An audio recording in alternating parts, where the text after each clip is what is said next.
ஜம்மு காஷ்மீரில் என் ஊர் பொண்ணு பக்கத்தில் என்ற நாராயணபுரம் கிராமம். எங்கள் வீட்டில் நானு, எங்கள் அப்பா, எங்கள் அண்ணன், எங்கள் அம்மா 24ஆம் தேதி சாயங்காலம் 3:30 மணிக்கு மாடை மேய்க்க போகும்போது யாரும் போட்டு உடச்சி மொத்த நகை எடுத்துகிட்டு போயிட்டேன். என் கல்யாணத்துக்காக சேர்த்து வச்சேன் நகை.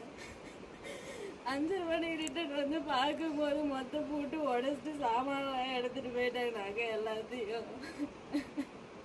6 மணிக்கு எங்கள் அப்பா ஆடு மேய்ச்சிட்டு வந்து பார்க்கும்போது ஒரு நகையும் கூட இல்லைன்னு சொல்லிட்டு எங்கள் அப்பாவும் எங்கள் அம்மாவும் அக்காது ஓடாது. எங்கள் அண்ணன் வேலைக்கு போயிட்டு ரிட்டர்ன் வந்து பார்க்கும்போது அவங்க அழுதுட்டு இருந்தது பார்த்து கேட்டுட்டு போலீஸ் ஸ்டேஷனில் போய் கம்ப்ளைண்ட் கொடுத்தா. ஜூன் மாதம் 24ஆம் தேதி நைட்டு.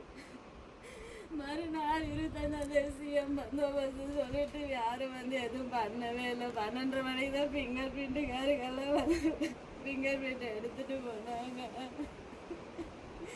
எஃப்ஐஆர் காப்பி கூட போடாமல் 28ஆம் தேதி தான் எஃப்ஐஆர் காப்பி போட்டு கொடுத்தாங்க. நான் எல்லா விதத்துலேயும் ட்ரை பண்ணி பார்த்துட்டேன்.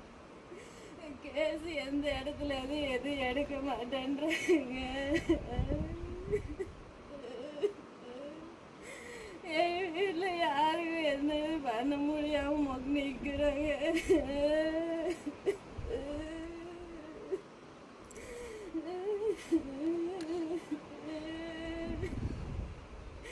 என் கல்யாணத்துக்காக சேர்த்து வச்ச மொத்தம் நாங்கள் 22 சவரன் நகையை பட்டு போடவே காசு 50,000 எடுத்துட்டு போயிட்டாங்க.